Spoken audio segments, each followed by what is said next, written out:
కృపలో వందనాలు తెలియజేస్తూ ఉన్నాను. దేవుడు మనల్ని కాచి కాపాడి మరొక ఆదివారపు ఆరాధనలో పాల్గొనడానికి, ఆయన స్తుతించడానికి దేవుడిచ్చిన మహాకృపే ఈ సమయం.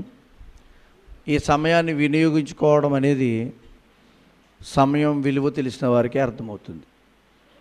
ఓకే, ఏదేమైనా ప్రార్థన చేసుకొని దేవుని వాక్యాన్ని ఆలోచిద్దాం. దేవుడు మనతో మాట్లాడబోతున్నారు కాబట్టి దేవా సహాయం దయచేయని ప్రార్థన ద్వారా మీరును నేనును దేవుణ్ణి బ్రతిమాలుకొందాం.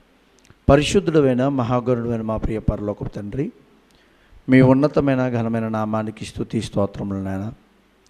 ఈ యొక్క ఉదయకాల సమయంలో మీ సన్నిధానంలో చేర్చి మేము మిమ్మల్ని స్తుతించడానికిని, మీరు మాకు తెలియజేయాల్సిన విషయాలు మేము ఆలోచించడానికిని మేము నిలబడి ఉండగా, అల్పుడునైనా నన్ను, దీనుడినైనా నన్ను, బలహీనుడైన నన్ను మీరు ఎత్తుపట్టుకొని మీ పరిశుద్ధాత్మ సహాయంతో మీరే మాట్లాడమని, మేమందరము కూడా మీ సంగతులు ఆలోచిస్తూ మా యొక్క దినచర్యలో, మా బ్రతుకులో, మా యొక్క విశ్వాస జీవితంలో బలపడడానికి, ఆత్మీయ సంగతులు నేర్చుకుని స్థిరపడడానికి కావలసిన నీ కృపను దయచేయమని, ప్రతి విషయాలను బట్టి మీకే స్తోత్రాలు చెల్లించుకుంటూ, మీ యొక్క సహాయాన్ని కోరుకుంటూ, మీ పరిశుద్ధాత్మ నడిపింపును నాకేమని ప్రాధాయపడుతూ, వినుచున్న నీ పిల్లలు వాటిని పరిశీలిస్తూ ఆలోచిస్తూ నీ వాక్య ప్రకారమైన చింత కలిగి, మనస్తత్వం కలిగి, వాటిని పరిశీలించగలిగే అట్టి అలవాటును, అట్టి కృపను దయచేయమని క్రీస్తులో ఇచ్చిన ప్రార్థన బ్రతిమాలకు వేడుకొచ్చున్నాము తండ్రి, ఆమేన్. ప్రియ దేవుని సంఘబిడ్డలారా, దేవుని కృపను బట్టి ప్రతి వారం కూడా దేవుడు మనతో ఎన్నో విషయాలు మాట్లాడడం మనం చూస్తూ ఉన్నాం. ఒకసారి ఒక వాక్యాన్ని చేద్దాం. కొరింథీయులకు రాసిన మొదటి పత్రిక 9వ అధ్యాయము 24వ వచనాన్ని చదువుదాం. కొరింథీయులకు రాసిన మొదటి పత్రిక 9వ అధ్యాయము 24వ వచనం. పందెపు రంగమందు పరిగెత్తు వారందరూ పరిగెత్తుదురు కానీ ఒకడే బహుమానము పొందునని మీకు తెలియదా? అటువలే మీరు బహుమానం పొందునట్లుగా పరిగెత్తుడి. మరియు పరుగుబందమందు పోరాడు ప్రతివాడు అన్ని విషయములందు మితముగా ఉండును. వారు క్షయమగు కిరీటం పొందుటకును, మనమైతే అక్షయమగు కిరీటము పొందుటకును మితముగా ఉన్నాము. పౌలు గారు మాట్లాడుతూ కొరింథీ సంఘంతో ఒక పరుగు పందెం గురించి మాట్లాడుతున్నాడు. పరుగు పందెంలో ఉన్నవాడు ఎలా అయితే కొన్ని విషయాల్లో జాగ్రత్తగా ఉంటాడో అనే విషయాలు మనం ఒకసారి ఆలోచించాం. వాళ్ళు ఎలాంటి శిక్షణ పొందుతారు, వాళ్ళు ఎలాంటి ఆహారం తింటారు, వాళ్ళు ఎలా ఉంటారో, వారు జీవిత ప్రక్రియ ఎలా ఉంటుందో మనం విన్నాం ఒకసారి. అయితే వాళ్ళు దేనికోసం పోరాడుతున్నారంటే, ఇక్కడ మాట్లాడుతున్నారు కదా, వారు దేనికోసం అంటున్నాడు? కిరీటం ఏమిటండి వాళ్ళు పొందేది? ఒక షీల్డో, ఒక బహుమతో, ఒక అప్పుడు గెలుపొందిన తర్వాత వాళ్ళు ప్రజెంట్ చేస్తారు చూడండి, వాళ్ళు తీసుకుంటారు కదా, అది ఎలాంటిది? వాళ్ళు దేనికోసం పోరాడుతున్నారంటే, అది ఎప్పటికైనా లోకంలో చిమ్మిట పడుతుంది, తుప్పు పడుతుంది. ఒక బంగారం అయితే కొంచెం కలర్ మారిపోతుంది కదా, కొంతకాలానికి అది పాడవుతుంది. అవదా? పాడవదా? ఆలోచించండి. ప్రతిదీ కూడా లోకంలో పాడైపోయిదే. బంగారం పాడదు కదని అంటారేమో, అది కూడా కొంతవరకు అరిగిపోయి పాడైపోతుంటుంది. అంటే ఈ లోకంలో పొందుకునేది, కష్టపడి సాధించేది ఏదైనా దాన్ని ఏమవుతుందంటే అది పాడైపోతుంది, క్షయమైంది, పాడైపోయేది. కానీ మనం పొందుకోవాల్సింది ఏంటంట? మనం పొందుకునేది ఏంటంట? ఇక్కడ చెప్తున్నాడు చూడండి. మనమైతే అక్షయమగు కిరీటము పొందుటకును మితముగా ఉన్నాము. మనం ఏం పొందుకోవడానికి ఉన్నామనంట? అక్షయమగు కిరీటం. ఇక్కడ ఒక ప్రత్యేకమైన మాటలు మాట్లాడుతున్నాడు పౌలు గారు దేవుని పరిశుద్ధాత్మ సహాయంతో. అక్షయమగు కిరీటం మనం పొందుకోబోతున్నాము అంటున్నాడు. అంటే కిరీటాలు ఉన్నాయి. ఒకసారి చెప్పాను, శుక్రవారం అనుకుంటా, కిరీటాలు ఉన్నాయి. అంటే ఈ బాహ్య సంబంధమైన జీవితంలో గెలుపొందితే, కష్టపడితే, లేకపోతే పోరాడితే, లేకపోతే వాటి విషయమై మనం సాధన చేస్తే పొందుకునేవి కొన్ని ఉన్నాయి. అలాగే ఆత్మీయ జీవితంలో మనం సంపాదించేవి కూడా ఉన్నాయి అంటున్నాడు పౌలు గారు. ఆత్మీయ జీవితంలో సంపాదించుకునేవి ఏంటంట? కిరీటాలు. కిరీటాలు ఎలా ఉంటాయి? ఈ మాటని, కిరీటం అనే మాటని గ్రీకులో స్టెఫనోస్ అనే పదంతో రాయబడ్డదంట. దీనికి అలంకరింపబడిన, లేకపోతే సాధించిన వారికి ఇచ్చేది అని అర్థం, గెలుపొందిన వారికి ఇచ్చేది అని అర్థం. చూద్దాం, మరొక మాట చూద్దాం. హెబ్రీయులకు రాసిన పత్రిక 12వ అధ్యాయము 2వ వచనాన్ని కూడా చదువుదాం. హెబ్రీయులకు రాసిన పత్రిక 12వ అధ్యాయము 2వ వచనాన్ని కూడా చూద్దామండి. మనలను ఆవరించి ఉన్నందున మనము కూడా ప్రతి భారమును, సులువుగా చిక్కులు పుట్టు పాపమును విడిచిపెట్టి విశ్వాసమునకు కర్తయు దానిని కొనసాగించువాడునైన యేసు వైపు చూచుచు మన ఎదుట ఉంచబడిన పందెములో ఓపికతో పరిగెత్తుదుము. ఆయన తన ఎదుట ఉంచబడిన ఆనందము కొరకై అవమానమును నిర్లక్ష్యపెట్టి సిలువను సహించి దేవుని సింహాసనం యొక్క, ఎవరైనా యేసుక్రీస్తు వారు ఏం చేశాడంట? సహించాడంట. పైన ఏమంటున్నాడు? మన కోసమంట ఉంచబడిన పందెములో ఓపికతో పరిగెత్తుదాం. ఏ పందెంలో? ప్రొద్దున లేచి పరిగెడుతున్నారా అన్న? మీరు పరిగెడుతున్నారా? జీవిత పోరాటంలో పరిగెడుతున్నాం. ఏంటా జీవిత పోరాటం? తినడానికి ఆహారం తయారు చేసుకోవడం, ఆ ఆహారాన్ని కష్టపడి సంపాదించుకోవడానికి పనిచేయడం, ఇంకా ఇలా చూస్తే ఎన్నో ఉన్నాయి. ప్రొద్దున లేచామంటే చిన్న పనులు కాదండి. స్త్రీలేంటి, మగవారేంటి? స్త్రీలు వస్తే ప్రొద్దునే లేవాలి, వాకలు తుడవాలి, ఇల్లు శుభ్రం చేసుకోవాలి, ఇంకా ఇతరమైన బట్టలు శుభ్రం చేసుకోవాలి. ఎన్నో పనులు ఉంటాయి, కష్టపడాల్సిన ఎన్నో పనులు ఉంటాయి. ఇవన్నీ దేనికోసం చేస్తున్నారు? దేనికోసం చేస్తున్నారు? భౌతిక సంబంధమైన విషయాల కోసం. కరెక్టే కదా? అంటే శుభ్రంగా ఉంటే ఆరోగ్యంగా ఉంటాం, ఆరోగ్యంగా ఉంటే సంతోషంగా ఉంటాం, సంతోషంగా ఉంటే అందరూ కూడా మనతో పాటు సావాసంలో ముందుకు నడిచిపోతారు. అంటే కుటుంబ, లేకపోతే జీవిత సంబంధమైన విషయాలు. శుభ్రంగా లేమనుకోండి, అందరూ కూడా మనల్ని కొంచెం తక్కువగా చూస్తారు, మనల్ని అంటే భావన మారిపోతుంది. ఇది ఎంతవరకు ఉపయోగపడుతుందంటే మన శారీరక జీవితానికి ఉపయోగపడేదే, కానీ ఎన్నో కష్టపడతాం, ఎన్నో చేస్తున్నాం. మరి ఆత్మీయ జీవితంలో ఏ పరుగు పందెం చేస్తున్నాం? ఏ పనులు చేస్తున్నాం?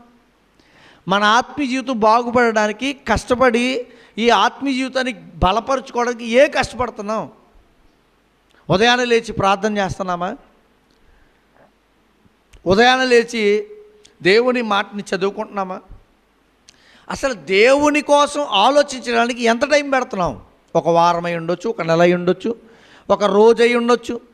ఏం పనులు చేస్తున్నాం? అసలు ఇవన్నీ చేయడం వల్ల మనకు వచ్చే లాభం ఏంటంటే, ఇక్కడ అంటున్నాడు, పరుగు పందెంలో పరిగెడుతున్న వాడికి ఒక బహుమతి వస్తుంది. కష్టపడి ఈ లోకంలో ఏదైనా పని చేస్తున్న వానికి ఒక ఉపయోగం ఉంది.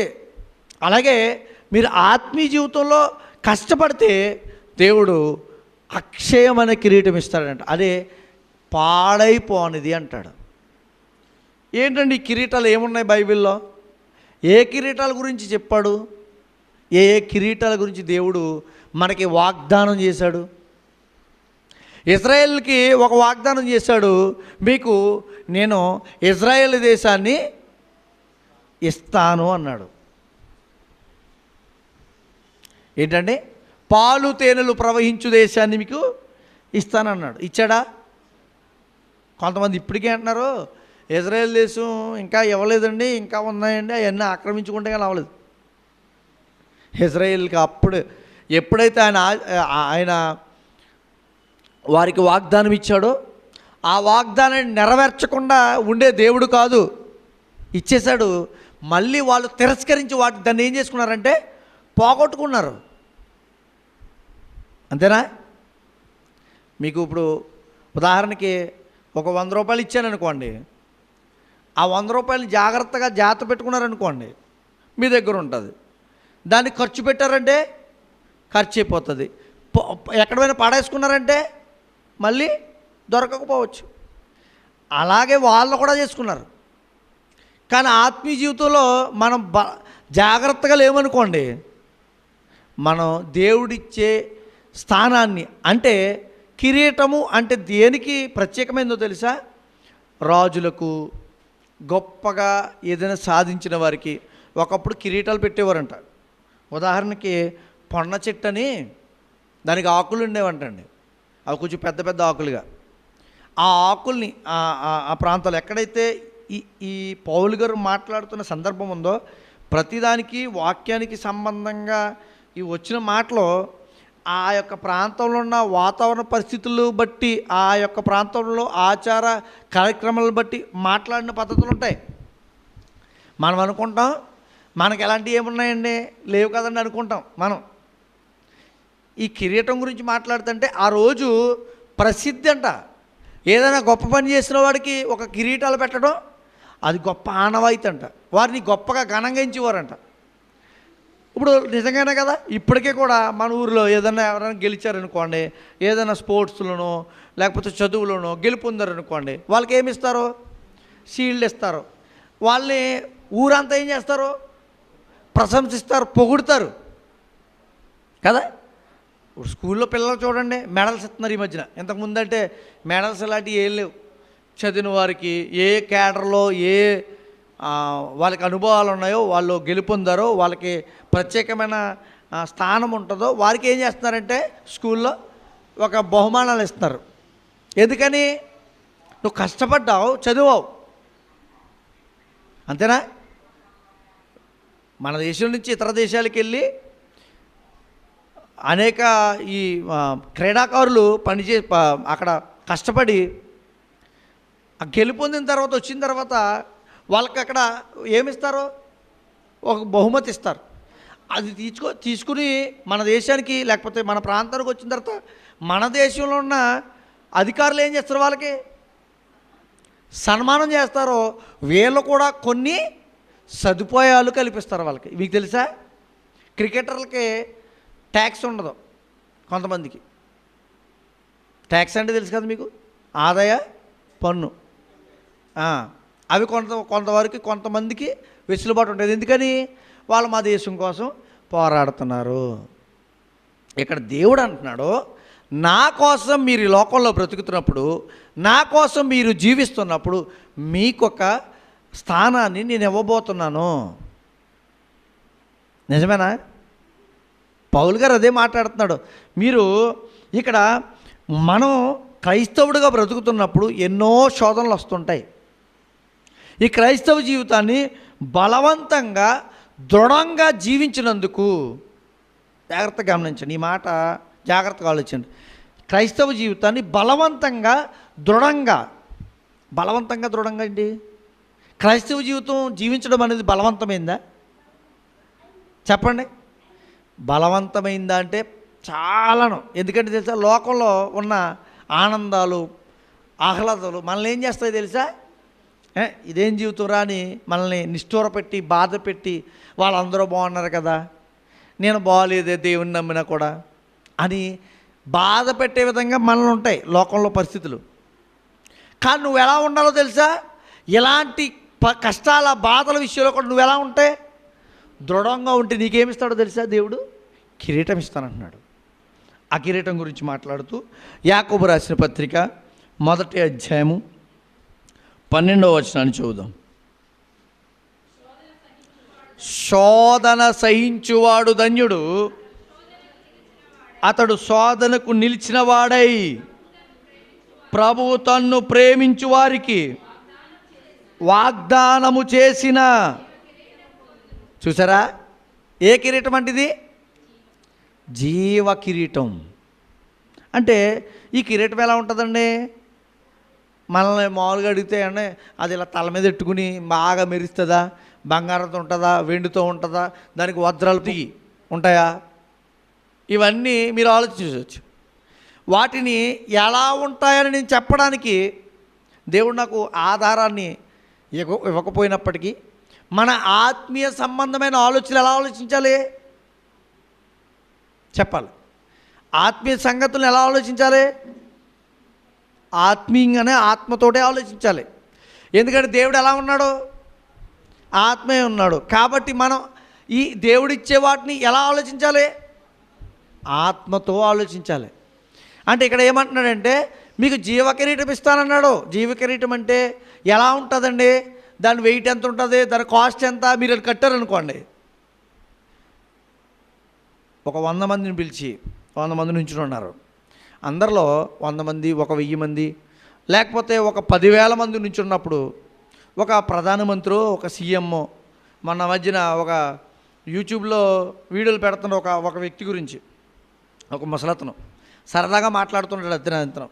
అతను ఏదో విషయంలో ఆ ప్రాంతంలో సీఎం వస్తుంటే నేను వెళ్ళి కలుస్తాను అది అంటే ఆ వార్త, ఆ న్యూస్ లేకపోతే ఆ వీడియో సీఎం దగ్గరికి వెళ్తే నేను అయితే మిమ్మల్ని కలుస్తానని చెప్పి అతను ప్రత్యేకంగా ఒక చోట కూర్చోబెట్టి కలిసి మాట్లాడాడు సీఎం గారు. అర్థమవుతుందా? అంటే అతనికి ఎలా ఉంటుంది అప్పుడు?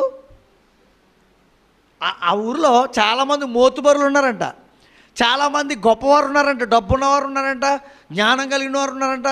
ఇతను సుమారుగా 90 సంవత్సరాలు ఎంత ఉన్నాడో, రైతు. ఇతను పెద్ద ఆస్తి కలిగినవాడు కూడా ఏం కాదు. కానీ ఎవరితో మాట్లాడగలిగాడు?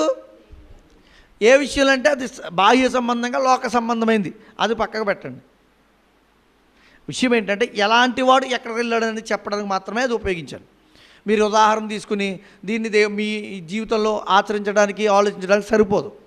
కానీ ఆత్మీయంగా ఆలోచించాలి. మనం ఇప్పుడు దేవునితో బ్రతుకుతున్నాం అంటే కిరీటం గురించి మాట్లాడితే జీవ కిరీటం ఇస్తానన్నాడు కదా, అంటే తల మీద పెడతాడా, ఒంటికి ధరింపజేస్తాడా, ఇదనేది కాదు.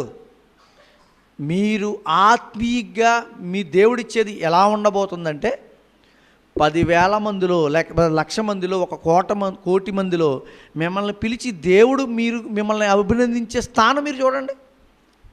సీఎం కూర్చుని మాట్లాడితేనే అతను ఎంత ఆనందించాడంటారో, గొంతులేసాడు తర్వాత వచ్చిన తర్వాత. నిజమండి, చూడండి, మీరు వీడియోలు ఉంటాయి యూట్యూబ్లో. మరి ఒక దేవుడు ప్రపంచాన్ని, సృష్టిని, సమస్తాన్ని సృజించిన దేవుడు రా అని పిలుస్తుండే అందరిలో మీకు ఎలా ఉంటుంది? అదొక గొప్ప స్థానం. ఆయన ఇచ్చేది విలువ కట్టడానికి ఎంత రేటు ఉంటుందండి, ఎంత ఉంటుందండి అని చెప్పడానికి మనం సరిపోం. ఉన్నతమైంది, దాని విలువ కట్టడానికి కూడా మన ఊహకు అందదు. అది ఆత్మీయ సంబంధమైన కిరీటం, శారీరక సంబంధమైన కిరీటం కాదు, ఇది జీవ కిరీటం. అందుకే మరొక మాట కూడా చూద్దాం. ఇదే జీవ కిరీటం గురించి ప్రకటన గ్రంథం 2వ అధ్యాయం 10వ వచనాన్ని ఒకసారి చదువుతామే. ప్రకటన గ్రంథం 2వ అధ్యాయం 10వ వచనం. ఇదిగో మీరు శోధింపబడినట్లు అపవాది మీలో కొందరిని చెరలో వేయింపబోతున్నాడు. 10 దినములు శ్రమ కలుగును, మరణమును వరకు నమ్మకంగా ఉండుము, నేను నీకు. సంఘంతో మాట్లాడుతున్నాడు, ఏపీసీ స్ఫురణ సంఘంతో మాట్లాడుతూ ఏమంటున్నాడంట? నీకు జీవ కిరీటం ఇస్తానంటున్నాడు సంఘానికి. ఎందుకు కిరీటం ఇస్తాడంట? శ్రమలు నీవు భరించినప్పుడు. జీవ కిరీటం లోకంలో ఉన్న విశ్వాసులకి ఎవరికి ఇవ్వబడుతుంది మీరు అడిగితే, శ్రమ పడుతున్నారు చూడండి, విశ్వాసంలో దిగజారిపోతున్న విషయాలు వస్తున్నప్పుడు వారు నిలబడుతున్నారు చూడండి, వారికి ఇస్తానంటున్నాడు దేవుడు. ఏంటంట? జీవ కిరీటం. ఇది ఎలా ఉండబోతుందని అడిగితే ఎవరు పొందుకోలేనిది, అందరికీ ఇచ్చేది కానిది, ప్రతి ఒక్కరి చేతిలో ఉందనుకోండి దానికి పెద్ద విలువ ఉండదు. ప్రతి ఒక్కరు పొందుకున్నారనుకోండి దానికి పెద్ద విలువ ఉండదు. కానీ ఎవరు పొందుకోలేనిది పొందుకుంటే దాని విలువ మనకి చాలా గొప్పగా ఉంటుంది. అది దేవుడు ఇస్తానంటున్నాడు. ఉదాహరణకి ఒకప్పుడు మన ప్రాంతాల్లో ఇప్పుడైతే ఇంటికో బండి, ఇంటికో 2 కార్లు తయారైపోయినాయి కానండి. ఏదైనా బండి, చిన్న బండి కొనుక్కున్నారనుకోండి ఊరిలో, ఒక సైకిల్ అయినా ఎలా ఉండేది, వాడంకే చూసేవారు. ఆ బండి ఎప్పుడు వస్తుందో, ఆ సౌండ్ ఎప్పుడు వస్తుందో వింటా కూర్చునేవారు. ఇప్పుడైతే ఈ గోల భరించలేకపోతున్నాం. అంటే అప్పుడు వాటి విలువ ఎలాంటిది? అలా ప్రత్యేకమైన స్థానాన్ని నీకు ఇస్తానంటున్నాడు దేవుడు. ఎప్పుడు? ఏమంటే దేవుణ్ణి నమ్మానండి, యేసుబాబుని నమ్మానండి, అయినా ఎందుకంటే కష్టాలు, యేసుబాబుని నమ్మానండి అయినా కూడా కష్టాలు ఎందుకండి అని అనుకుంటూ ఉంటాం కొంతమంది. కష్టాలు నీకు వచ్చినప్పుడు, శ్రమలు నీకు వచ్చినప్పుడు, బాధలు నిన్ను వెంటాడుతున్నప్పుడు నువ్వేమనుకోవాలో తెలుసా? నాకు ఒకటి ఎదురు చూస్తుంది అనమాట, నా కోసం దేవుడు ఒకటి ఇస్తాడు అంటున్నాడు అనమాట. ఏంటది? కిరీటం. అయితే నువ్వేం చేయాలి ఆ కిరీటం కొరకు? వాటిలో, శ్రమల్లో, బాధల్లో నువ్వు ఎలా ఉండాలో తెలుసా? దేవుని యందు విశ్వాసాన్ని కోల్పోకూడదు. ఇది చెప్పేది దేవుడు. మళ్ళీ శ్రమలు పొంది కూడా ఈ కిరీటం పొందుకోలేని వారు ఉంటారా అంటే ఉంటారు. అదేంటి? శ్రమలు పొంది కూడా కిరీటం పొందుకునే వాళ్ళు ఎవరు ఉంటారు? వాళ్ళు ఎలాంటి వారు తెలుసా? విశ్వాసంలో నిలబడక విశ్వాసం నందు తప్పిపోయినవారు, వెనుతిరిగినవారు. వాళ్ళకి ఏమి ఇవ్వడు దేవుడు? కిరీటం ఇవ్వడు. అందుకే అంటున్నాడు, ఈ సంఘంతో ఎందుకు మాట్లాడుతాడు తెలుసా? మీరు శ్రమల్లో నన్ను మీరు వదిలిపెట్టలే. ఇప్పుడు నిజంగా ఏదైనా చిన్న శ్రమ వచ్చిందనుకోండి, దేవుడా నువ్వా చూసుకో అన్నారనుకోండి, అబ్బాబ్బే నేను వద్దండి పక్క వెళ్ళిపోతానండి, ఎందుకండి ఈ శ్రమలో, లోకంలో ఏదో 60, 70, 50 సంవత్సరాలు చదివింతాకి ఇన్ని బాధలు ఎందుకండి బాబా అంటారా? మరి దేవుడు ఇస్తాడన్నాడంటే ఎంత విలువైందో ఆలోచించండి. దాని యొక్క విలువ కట్టడానికి ఈ లోకంలో వజ్ర వైడూర్యాలు, బంగారం ఇంక ఏది కట్టుకున్నా సరిపోదు అని మనం ఊహించుకోవాలి. ఇంకొక మాట కూడా చూద్దామే, అదే ప్రకటన గ్రంథం 3వ అధ్యాయం 11వ వచనం కూడా చూద్దాం. ఎవడునో నీ కిరీటమును నపహరింపకుండునట్లు నీకు కలిగిన దాన్ని గట్టిగా. ఉదాహరణకి విశ్వాస విషయంలో దేవుడు మనల్ని ఈ లోకంలో వచ్చే బాధలను బట్టి, శ్రమలను బట్టి మనకేమి ఇస్తానన్నాడు? కిరీటం ఇస్తానన్నాడు. ఆ కిరీటం పొందుకున్న తర్వాత అంట దాన్ని ఏం చేయమంటున్నాడు? గట్టిగా పట్టుకోవాలంట. విశ్వాసాన్ని గట్టిగా పట్టుకోవాలంట. కిరీటం పొందుకోవాలంటే, విశ్వాసాన్ని గట్టిగా పట్టుకోవాలంటే, విశ్వాసం ఎలా పోద్ది? గట్టిగా పట్టుకోకపోతే ఎవరు తీసుకుంటారు? అసలు నిజంగా మనకు ఉన్నదాన్ని ఎవరైనా తీసుకోగలరా? ఉదాహరణకి డబ్బు ఉందనుకోండి తీసుకోగలరు, వస్తువు ఉందనుకోండి తీసుకోగలరు, ఇంకొకటి ఏదైనా ఉందనుకో, ఆస్తి ఉందనుకోండి తీసుకోగలరు ఎవరైనా, అవునా? వాటిని కబ్జా చేయగలరు, దొంగలించగలరు. కానీ విశ్వాసాన్ని ఎవరు తీసుకోగలరు? విశ్వాసాన్ని ఎవరో వచ్చి తీయలేరు, నిన్ను నువ్వే పాడు చేసుకోగలవు అనమాట. అంటే అర్థం ఏంటంటే అపహరింపకుండా ఉన్నట్లంటే వాడు దోచుకెళ్ళిపోతాడని కాదు, నీ దగ్గరకు వస్తాడో, నీతో మాట్లాడతాడో, నీ ఆత్మీయ సంబంధమైన నీ విశ్వాసాన్ని నువ్వేం చేస్తావు? వదిలేసుకుంటావు. నా అపహరింపకుండా ఉన్నట్లంటే వాడు తీసుకెళ్ళిపోవడం కారణం ఏంటి చెప్పనా? నువ్వు వదిలేసుకుంటేనే తీసుకెళ్తాడు. అందుకంటాడు ఇక్కడ ఏమన్నాడు? గట్టిగా పట్టుకుంటే ఇలా బిగించేసుకోమనా? అలాని కాదు. బైబిల్ గట్టిగా పట్టేసుకోమనా? విశ్వాసాన్ని పట్టుకోమంటే కష్టాలు వస్తుంటాయే, బాధలు వస్తుంటాయే, ఎవరైనా వచ్చి మాట్లాడుతుండే, ఏమ్మా ఏంటి నువ్వు ఒకప్పుడు ఇలా ఉండేదా నువ్వు కదా, నువ్వు ఇలాగ ఈ నమ్ముకుని ఇలా అయిపోయావు ఎందుకు, నువ్వు ఇలా ఉన్నావు అంటే మేము నీతో మాట్లాడాం. ఏంటి? కష్టాలే, శ్రమలే, బాధలే. అయ్యా ఇగో మీరు ఇలా ఉన్నారంటే క్రైస్తవులుగా బ్రతితే మీకు ఇది ఇవ్వమండి, మీకు ఇది మీరు పొందుకోలేరండి. అవి కష్టాలే, శ్రమలే, బాధలే. వాటన్నిటిలో నువ్వు ఎలా ఉండాలంట? వాటన్నిటి యందు గట్టిగా పట్టుకోవాలంట. గట్టిగా పట్టుకోవడం అంటే ఆత్మ సంబంధంగా మాట్లాడుతున్నాడు.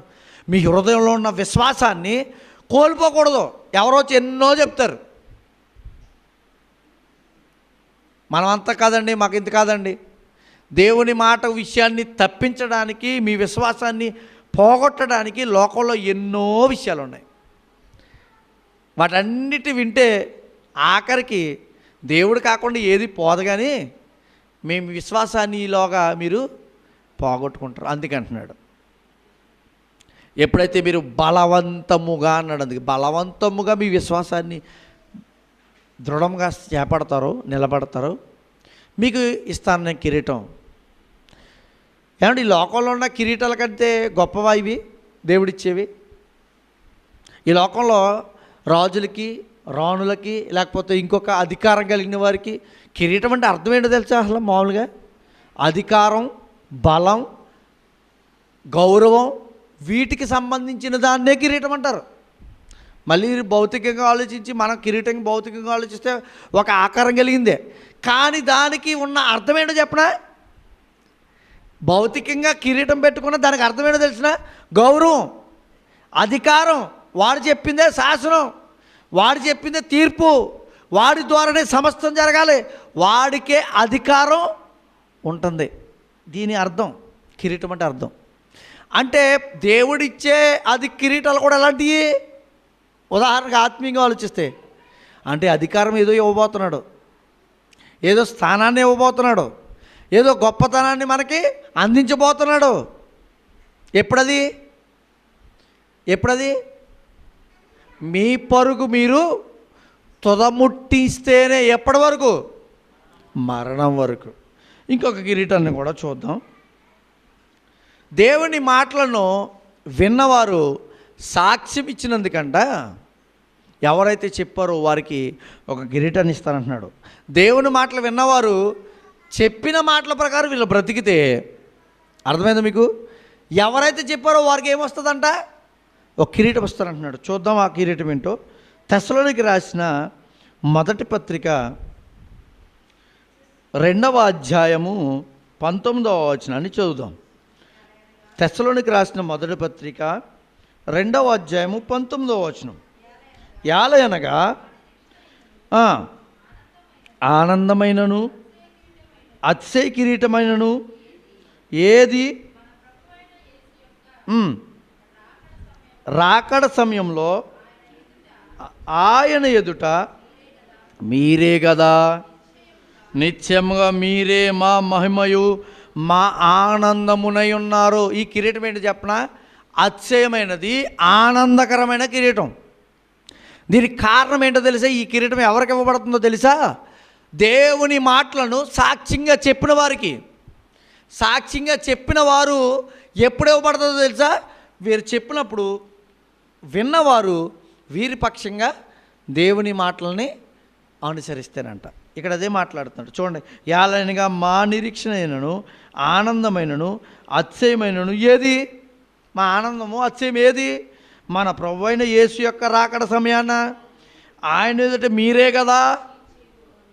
ఇప్పుడు రక్షణ విషయంలో, బాప్తిసం విషయంలో, దేవుని వాక్యం విషయంలో చెప్పిన వారు పొందుకునేది ఏంటి? స్వార్థ చెప్పేవారికి ఏం పొందుకుంటారో తెలుసా? ఈ కిరీటమే. అర్థమవుతుందా? ఎవరంటే స్వార్థ చెప్పేది ఎవరు? మనం అనుకుంటే సేవకులు అనుకుంటున్నారేమో. సంఘంలో ఉన్న ప్రతి ఒక్కరికి ఇస్తాడు. ఇది ఆనంద కిరీటం, అతిశయ కిరీటం. కష్టపడిన వాడికి ఇవ్వద్దా? కష్టపడిన తర్వాత సాయంకాలానికి ఏమిస్తారు? జీతం ఇస్తారు. అవి పొందుకున్న వాడికి ఎంత ఆనందం ఉంటుందో చూడండి. కష్టపడి 4 రోజులు పని చేశారండి, జీతం వచ్చింది. ఎలా ఉంటుంది మీకు? జీతం వచ్చింది అంటే అదో ఆనందం. ఏం చేయాలి? ఆడికి డబ్బులు ఇవ్వాలి, ఇది తీసుకోవాలి, అవి చేయాలి, ఇది కొనుక్కోవాలి. ఎన్ని ప్లానింగ్లు ఉంటాయో మనకి. ఏమొస్తుంది అప్పుడు?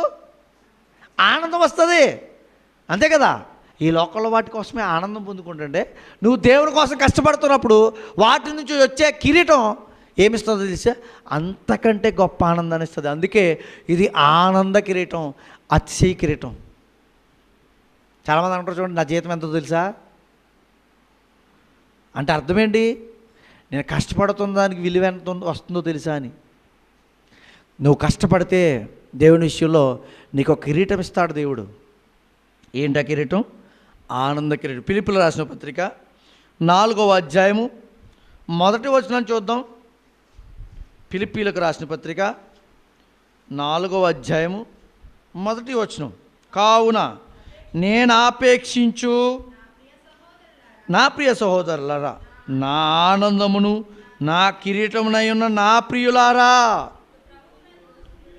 లేకపోతే వాళ్ళు స్త్రీలుగా లేరనుకోండి, ఈయనకేముండదు, కిరీటం ఉండదు. దేవుని మాటలు చెప్పిన వారికి కిరీటం రావాలంటే అర్థమేంటో తెలుసా? వాళ్ళు పొందుకోవాలంటే వీరు చెప్పిన వాక్య ప్రకారంగా దేవుని మాట, అంటే వీరు చెప్పింది ఏంటంటే బైబిల్ వాక్య ప్రకారం, బైబిల్ వాక్య ప్రకారంగా వాళ్ళు బ్రతకడం కిరీటం అంట. ఇవ్వబోతున్నాడంట, వీరికి ఇవ్వబోతున్నాడంట. దీన్ని పొందుకునే వారి స్థానంలో ఎంతమంది ఉన్నామో చూడండి. మొదటగా జీవ కిరీటం పొందుకోవడానికి మనం ఎంత స్థానంలో ఉన్నాం? మనం పొందుకుంటామంటారా? ఆలోచించుకోవడం. మనం ఎవరైతే శ్రమలు అంటే శ్రమలు రాలేదు, మనకి రాలేదు, ఎవరికి మీకు వస్తున్నాయి, కష్టాలు రావట్లేదా? వస్తున్నాయి. వీటిలో మీరు స్థిరంగా నిలబడితే మీకు ఏమి ఇస్తానంటున్నాడో? జీవకిరీటం. అయితే స్వార్థ సంబంధమైన విషయాల్లో కష్టపడి వారికి సహకరించి పనిచేసిన వారి, స్వార్థ ద్వారా రక్షింపబడిన వారు బ్రతికితే దేవుల్లో వారికి ఇస్తాడంట. ఈ కేటర్లో ఎంతమంది ఉన్నాం? ఈ కేటర్లో ఎంతమంది వెళ్తాం? ఆలోచించుకోండి. అంటే ఆనంద కిరీటం పొందుకోవాలంటే మీరు ఏం చేయాలి? సువార్తను ప్రకటించడంలో మీ వంతు సహకారం అందించేవారుగా ఉండాలి. ఇప్పటికి 2 నేర్చుకున్నాం. దేవుడు ఏమీ అన్యాయం చేసేవాడు కాదండి కదా. దేవుడు ఇచ్చే మాట నెరవేర్చేవాడు. యోబు గ్రంథం ఒక మాట చూద్దామండి.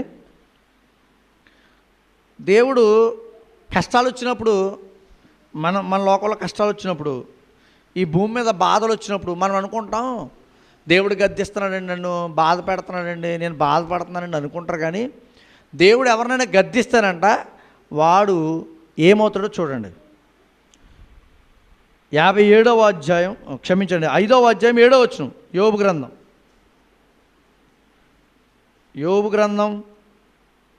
5వ అధ్యాయం 7వ వచనం. నరులు శ్రమానుభవము అయితే దేవునికే ఆయన పరిశోధింపజాలని మహాకార్యములను లెక్కలేని అద్భుత క్రియలను. 17వ వచనం చదువుదాం. కాబట్టి దేవుడు గద్దించు మనుష్యుడు ధన్యుడు, కాబట్టి సర్వశక్తులకు దేవుని శిక్షను తృణీకరింపనీయకుము. దేవుడు గద్దించు మనుష్యుడు అంటే మనకి బాధ వచ్చినా, శ్రమ వచ్చినా, ఇబ్బందులు వచ్చినా మనల్ని ఎందుకు బాధ పెట్టడానికి దేవుడికి అధికారం వచ్చిందంటే, ఎందుకు ఆయన అలా చేస్తున్నాడంటే మనల్ని గద్దిస్తున్నాడని అర్థం. గద్దిస్తే మనం ఎలా అంటే ఏమవుతామంట? ధన్యులం అవుతామంట. ఎలా ధన్యులం అవుతాం అంటే, మన కష్టాలలో, బాధల్లో, మన శ్రమల్లో నిలబడతామే. అప్పుడు నీకేమిస్తాడో? ఏమిస్తానంటున్నాడు? కిరీటం ఇస్తానంటున్నాడు. మూడోదిగా మరొక కిరీటాన్ని చూద్దాం. తిమోతికి రాసిన 2వ పత్రిక 4వ అధ్యాయము 7-8 వచనాలు చూద్దాం. తిమోతికి రాసిన 2వ పత్రిక. మంచి పోరాటం పోరాడితిమి, నా పరుగు కడముట్టించి తిని, విశ్వాసమును కాపాడుకొంటిని, ఇక మీదట నా కొరకు. ఏ కిరీటం ఇది? ఎవరికి ఇవ్వబడుతుంది? ఆత్మతో నిండి జీవితాన్ని దేవునిలో, దేవుని కృపకు వినియోగించుకున్నందుకు ఇచ్చే కిరీటమే ఈ నీతి. అంటే ఆత్మతో ఈ లోకంలో ఆత్మ సంబంధమైన విషయాలతో మన జీవితాన్ని పరిశీలించుకుంటూ, మన జీవితాన్ని దేవునిలో గడపడంలో దేవుని కృపను వినియోగించుకుని, ఉదాహరణకు అర్థమవుతుందా? దేవుని కృపను వినియోగించుకోవడం అంటే అర్థం ఏంటి? వచ్చిన శ్రమని, బాధని, ఇబ్బందిని కూడా ఎలా మలుచుకుని మనం బ్రతకాలి? సంతోషంగా, ఆనందంగా దేవుని కృపే ఇది అని భావించుకుని మనం నడవాల్సి ఉంటుంది. అలా ఉన్నవారికంట ఇస్తానంటున్నాడు ఇది నీతి కిరీటం. ఎవరు సంపాదించుకునేవారు దీంట్లో? ఎవరు సంపాదించుకోగలిగిన స్థితి ఉంటుంది ఎవరికి? కష్టపడిన వారికి. బాధపడిన వారికి, బాధను అనుభవిస్తూ కూడా దేవుణ్ణి స్తుతించిన వారికి. బాధను అనుభవిస్తూ కూడా దేవుని ఏం చేయాలి? నాకు కష్టం వచ్చిందండి దేవుని సన్నిధానికి రాదు, నాకు బాధ వచ్చిందండి దేవుని దగ్గరికి రాను, నాకు ఇబ్బంది వచ్చిందండి దేవుడు ఎందుకు నాకు అని అనుకునే వారికి ఇవ్వడు. ఎందుకని? వాళ్ళ స్వార్థపరులు. స్వార్థపరులు దేవుడు ఏమన్నా ఇష్టపడతాడా? అంతెందుకు మీరే ఇష్టపడతారా? చెప్పాలమ్మా. స్వార్థపరులు మీరు ఇష్టపడతారా? ఇష్టపడరు. మీరే ఇష్టపడకపోతే మనల్ని కన్నా మనం సృష్టించిన దేవుడు ఎలా ఇష్టపడతాడు? వారికి ఏమివ్వడు? కిరీటం ఇవ్వడు. నిస్వార్థంగా దేవుని పట్ల బ్రతికి విశ్వాసంతో స్థిరంగా నిలబడి వస్తున్న బాధని, ఇబ్బందిని, కష్టాన్ని విశ్వాస జీవితంలో దేవునితో బ్రతుకుతున్న వారికి ఇస్తాడంట నీతి కిరీటం. ఈ కిరీటం విలువ కట్టండి. మీరు మీ కష్టాన్ని విలువ కట్టగలరా? చెప్పండి. మీరు మీ కష్టాన్ని విలువ కట్టగలరా నిజంగా ఆలోచిస్తే? కానీ లోకం కష్టానికి విలువ కడుతుందా? చెప్పాలి. కష్టానికి విలువ కడుతుందా? కట్టట్లేదా? డాక్టర్ చేసే ఆపరేషన్కి ఒక ఖరీదు, పారతో కూలి పని చేసేవారికి ఒక రేటు ఉందా? కష్టానికి విలువ ఉందా? తేడా ఉందా? కానీ దేవుడు అంటున్నాడు, ఎవరైతే నా పక్షంగా ఆత్మతో నిండి ఏమంటే జీవితాన్ని గడపడంలో దేవుని కృపకు అవకాశం ఇవ్వడం. దేవుడు కృప ఉందా? ఉంది. అవకాశం మనం ఇవ్వడం ఏంటి? వచ్చే సమస్య, బాధ, కష్టమో ఇది ఎందుకు వచ్చింది, ఎలా వచ్చింది, దీన్ని పరిగణించడానికి కారణాలు ఏంటి, దీన్ని మనం గెలవడానికి అవకాశం ఎలా పొందుకుంటాం? నిజంగా ఏదైనా బాధ వచ్చిందనుకోండి, నేను నిజంగా చేస్తాను అని అనుకుంటామా? అనుకుంటే అయిపోద్దా? కానీ ఎవరి మీద ఆధారపడాలి? అది వారికి ఇస్తాడంట. ఎలాంటి వాటినైనా వారు బలముగా నిలబడి దేవుని కృపను వినియోగించుకునే వారు ఎవరుంటారు లోకంలో? డబ్బున్నవాడు ఎక్కడికి వెళ్ళినా వైద్యం చేయించుకోగలడు. డబ్బున్నవాడు ఒక ఇల్లు పోతే ఇంకోటి ఇల్లు కట్టుకోగలడు. డబ్బున్నవాడు ఆరోగ్య విషయంలో వేరే దేశానికి ఎక్కడికో వెళ్ళైనా ఏదైనా ఆపరేషన్ చేయించుకుని స్ట్రాంగ్గా ఉండగలడు. కానీ మనం అవన్నీ లేవు. కానీ మనకు ఒకటి ఉంది. విశ్వాస జీవితంలో ఏముందో తెలుసా? మనకి దేవుని కృప ఉంది. దాన్ని వినియోగించుకోవాలంట. ఎప్పుడు? మనకున్న పరిస్థితులను బట్టి వారికి ఇస్తానంటున్నాడు. ఎందుకంటే దాన్ని ఏం చేశారు? మీరు వినియోగించుకున్నారు. మళ్ళీ చదువుదాం ఆ మాట ఒకసారి. తిమోతికి రాసిన 2వ పత్రిక 4వ అధ్యాయం 7-8 వచనాలు చదువుదాం.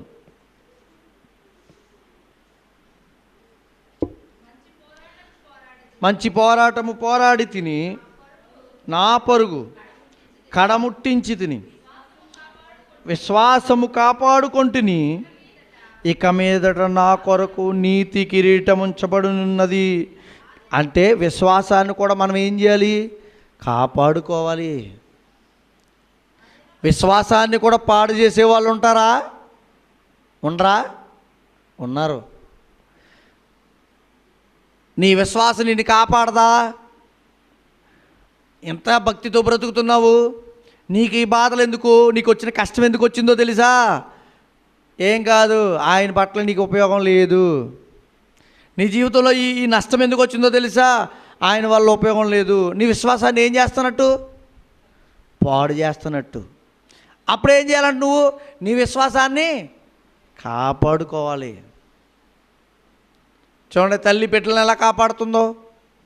కోడి ఉందనుకోండి, పిల్లల తల్లి పిల్లల్ని ఎలా కాపాడుతుంది? తన రెక్కల చోటున. దేవుడు మనల్ని ఎలా కాపాడుతానన్నాడు? ఆయన రెక్కల చోటనే కాపాడుతాడంట. కానీ మనం కాపాడుకోవాల్సిన ఒకటి ఉంది. ఏంటది? విశ్వాసం. ఎందుకంటే నీ విశ్వాసం నిన్నేం చేస్తుందో తెలుసా? పరలోకానికి, పరమునకు నడిపిస్తుంది. అంతేకాదు, నీ విశ్వాసం నీకేం చేస్తుందో తెలుసా? కిరీటాన్ని ఇప్పించే విధంగా చేస్తుంది. అదే నీతి కిరీటం. చదవండి ఇంకా కిందకి ఏమన్నాడు?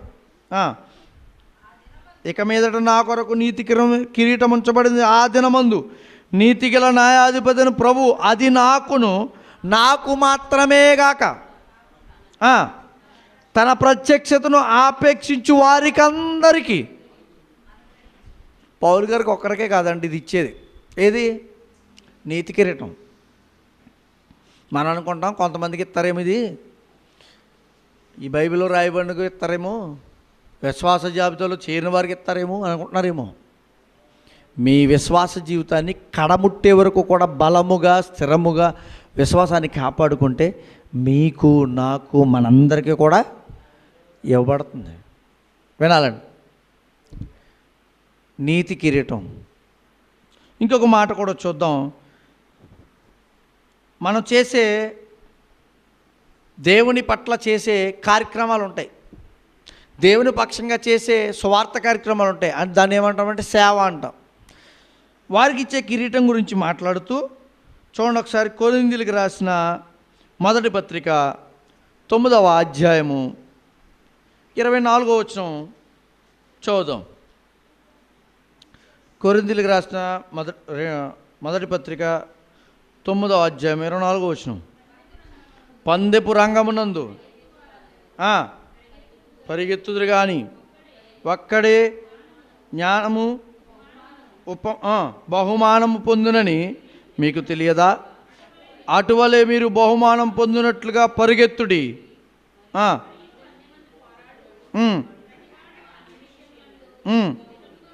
ఉండును. వాడు క్షయమగు కిరీటమును పొందుటకు, మనమైతే అక్షయమైన కిరీటం పొందుటకు మితముగా ఉన్నాము. మనకి ఇచ్చేది ఏంటంటే అక్షయమైన కిరీటం. ఈ కిరీటాన్ని ఎవరికి ఇస్తాడు అని అంటే, పరుగు పందెమునందు పైన అన్నాడు, పోరాడు ప్రతివాడు పరుగు పందెపు రంగమందు పరిగెత్తు వారందరూ పరిగెత్తుదురు కానీ ఒక్కడే బహుమానం పొందును. అంటే పోరాటానికి ఒక విలువ ఉంది. ఆ విలువలో కూడా కొంతమందికి స్థానం ఉంది.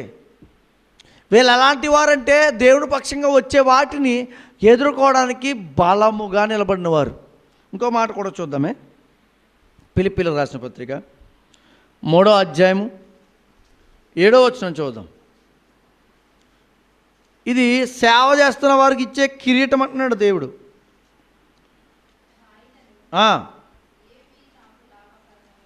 ఏవి నాకు లాభకరమై ఉన్నవో వాటిని క్రీస్తు నిమిత్తము నష్టముగా ఎంచుకొంచుని నిశ్చయముగా ప్రభువైన యేసుక్రీస్తును గూర్చిన అతి శ్రేష్టమైన జ్ఞానము నిమిత్తమై సమస్తమును నష్టంగా ఎంచుకున్నాడంట పౌలు గారు. తనకున్నదంతా పోగొట్టుకోవడానికి ఇష్టపడుతున్నాడంట. క్రీస్తును సంపాదించుకొని ధర్మశాస్త్ర మూలమైన నా నీతిని గాక క్రీస్తునందు విశ్వాస మూలమైన నీతి అనగా విశ్వాసం బట్టి దేవుడు అనుగ్రహించి నీతి గలవాడునై ఆయనందు అగుబడి నిమిత్తము 14వ వచనం చూడండి. క్రీస్తు యేసునందు దేవుని ఉన్నతమైన పిలుపునకు కలుగు బహుమానము పొందవలనని గురు యొద్దకే పరుగెత్తుచున్నాను. ఇది ఎవరికి ఇవ్వబడుతుంది అనంటే, కష్టపడి దేవుని సేవలో నిమగ్నమై దేవుని పని కొరకు కష్టపడిన వారికి. ఈ కిరీటం ఏంటంటే సేవకు సంబంధించిన కిరీటం. ఇది ఎవరికి ఇవ్వబడుతుంది? సేవకు సువార్తకు సహకరించిన వారికి. నీతి కిరీటంలో కూడా ఉన్నది కదా అన్నమాట. శ్రమల్లో పొందిన వారికి నీతి కిరీటం ఉంది. ఆనంద కిరీటంలో కూడా ఏమున్నాయి? సేవకు సంబంధించిన సహకరించిన వారికి ఉంది. ఇది ప్రత్యేకంగా సేవకు ఇచ్చే కిరీటం అంట. ఇది ఎలాంటిదో తెలుసా? అక్షయ కిరీటం అంటున్నాడు. వాడబారనిది, పాడైపోనిది. బట్టలు వేసుకున్నాం అనుకోండి, ఒకసారి లేకపోతే 2 సార్లు వేసుకుంటే పాసిపోతాయి.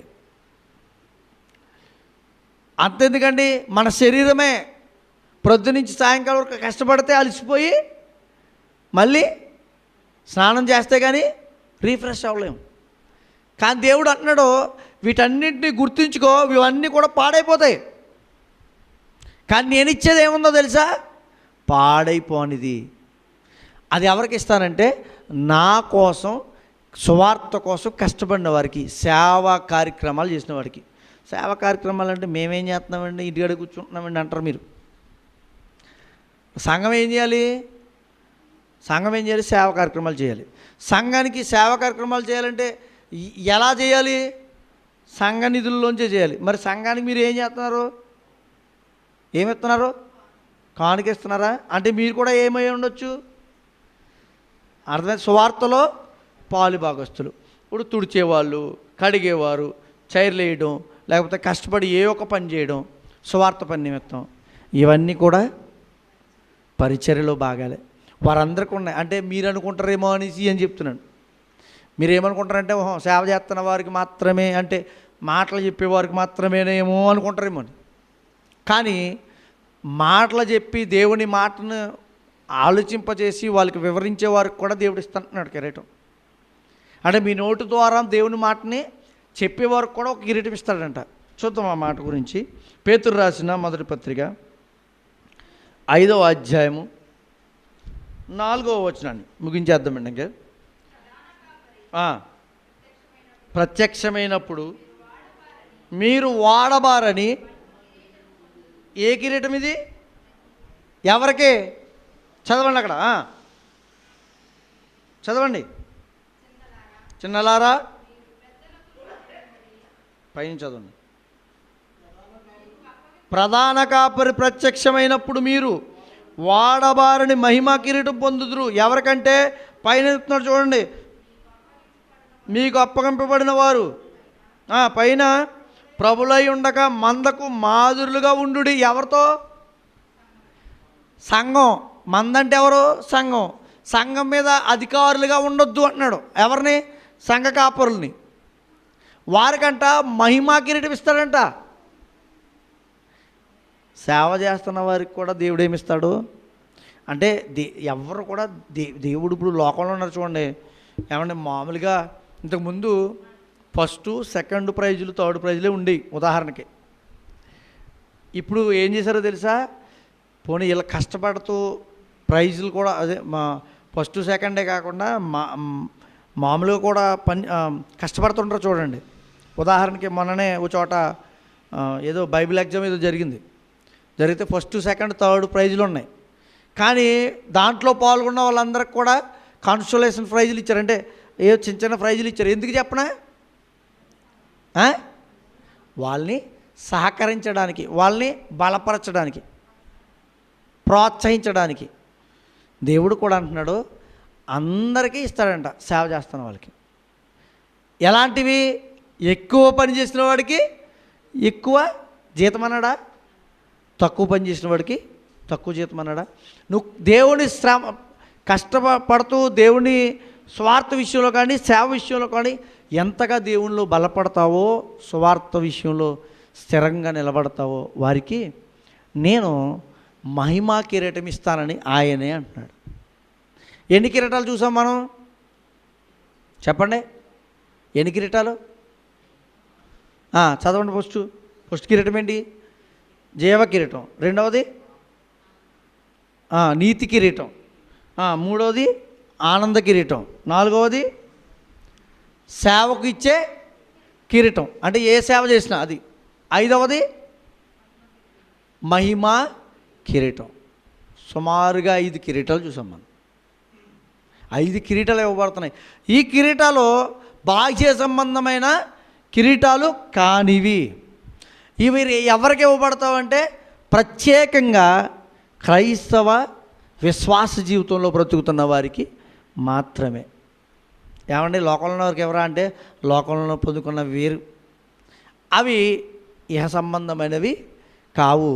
ఇవి ఓన్లీ ఎవరైతే ఈ జీవితాన్ని ముగింపు వరకు, కడముట్టించే వరకు స్థిరముగా నిలబడి పరిగెడతారో, పొందుకుంటారో వారికి మాత్రమే ఇచ్చే కిరీటాలు.